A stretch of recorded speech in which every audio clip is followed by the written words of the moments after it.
Welcome back. So we may not know the outcome in the primary race for New York City mayor on the Democratic side, but we do know founder of the Guardian Angels, Curtis Sliwa, has won the GOP primary. Curtis is now joining us from the Upper West Side. Look at you sitting pretty. What do you think resonated with Republican voters? Let me tell you, Rosanna, I remember sitting right there where you are for many years as part of the team at Good Day Early Call, New York.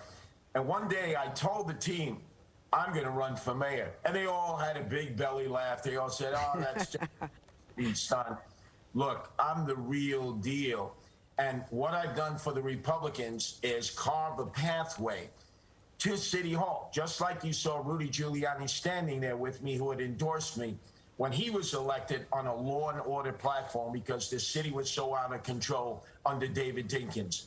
We've moved back into that same type era. And that's why I believe I can be elected mayor. But more importantly, Roseanne, I'm the kind of Republican, even Rudy Giuliani acknowledged, he said, you've been in neighborhoods where the only Republican they've ever seen is Abraham Lincoln on a $5 bill. I'm in the projects, I'm in the tenements, I ride the subway every day. I am not your conventional Republican, and I have an independent line in the general election that's going to enable moderate Democrats, independents to vote for me, those who would never consider voting for a Republican. So, Curtis, I'm wondering, who is your dream opponent right now? Well, the top three, all of them have personalities and also platforms and positions that I would be more than happy to go after. For instance, the leader of the pack, as you mentioned, is Eric Adams, a guy I've known well.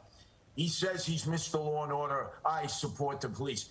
He removed qualified immunity, which means the police officers now have to go out and get a personal liability insurance plan, like a doctor or a lawyer, malpractice plan. No other civil servants have to do that, not the elected officials, the district attorneys, the judges. So I'd like to take him on. Wiley, oh, Annie Oakley there, right? Who wants to take the guns away from the cops, but not from the criminals?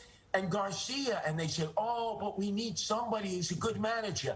I ask all of you, how's that management skill done in the city of New York? How's that no bail program working, huh?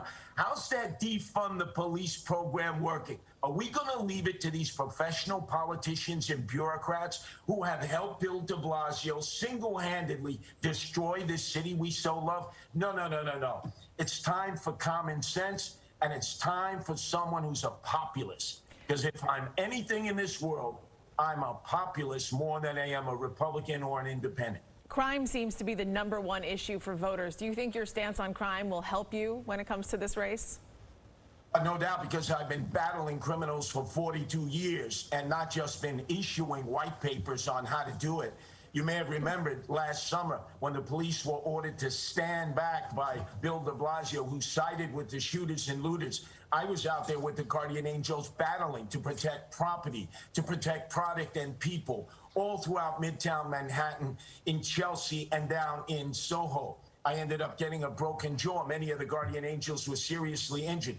I know how to take on the shooters and looters and the enemies of society. And guess what? We're taking the handcuffs off the cops and we're putting them on the criminals where they belong. And there's lots of cells on Rikers Island unused. How do I know? Because I've been there before when Ed Koch used to have me locked up almost every other week because he thought I was a leader of the Hells Angels, not the Guardian Angels. So I've been on both sides of it. But we're going to refund the police, we're going to hire more police, and more importantly, we're going to give them, the men and women of the department, an opportunity to fulfill the oath that they've taken to go out and make for safe streets, safe subways, safe parks, and safe schools. Curtis, it's no secret that this is a heavily Democratic city. 7-1, I believe, Democrats outweigh Republicans. How are you going to win over those the Democratic voters when it comes to the November election? Well, very simply, because I am a populist and I have positions that appeal to them. You know, listen to the way Andrew Yang handled the question about emotionally disturbed persons and got all that blowback from Democrats. Now, he was partially right. But he lacked the empathy and the compassion that I've always shown them as leader of the Guardian Angels. We've bathed them, we've cleaned them, we've clothed them, we've fed them, we've brought them to hospitals to get their medical supplies that they're so badly in need of. But just like you, Roseanne, with laser-like efficiency, targeted Charlene McRae and asked her what happened to the $1.25 billion that we taxpayers turned over to Bill de Blasio and his wife for this fake, phony, fraudulent Fugazi program called Thrive. Show me the money. When I get elected mayor, first thing, Department of Investigation, subpoena the records, put the spreadsheets out. And I have a feeling we're going to be issuing 2 indictments for Bill de Blasio and his wife, and I know just the place on Rikers Island, a lovey-dovey cell, they call it protective custody, Punk City, that the both of them can wallow in because they allowed these emotionally disturbed persons to continue to roam the streets, live in the subways, live in the parks. Well, it is amazing. It is amazing that, like, no one has held them accountable. We've talked about it, but no investigation into where all that money went. Curtis, also, I'm just wondering, are you going to get the cat lovers vote? I saw one big black cat. I don't know how old or how big that cat is, but apparently... Jumping in and out of the shot. Yes. Yep. Do you want to introduce us to your furry friend?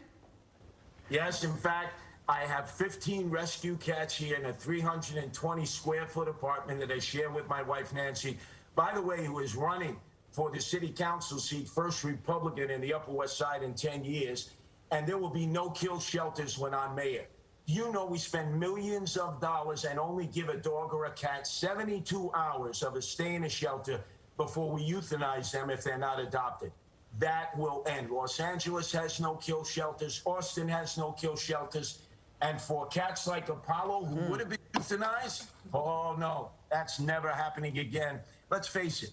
Our animal friends, our animal family members, some of them we'd much rather be with than our husbands, our grandchildren, nieces, nephews, aunts, uncles, co-workers, and neighbors. We're taking the fifth on that one, Curtis Sliwa. Anyway, thank you. Congratulations on your win last night, and I'm sure we'll be talking to you over the next few weeks. All the best. And I'm going to be taking it to the Democrats each and every day, from the suites to the street to the subways. All right, Curtis, great to see you. Thanks so much. Thank you. Did he say 15 cats? 15 cats in a just double 300-square-foot apartment. That's a lot of asked him the last time, I'm like, does it smell in there? Like, what exactly? That's a lot. But it's okay. He's a true cat lover.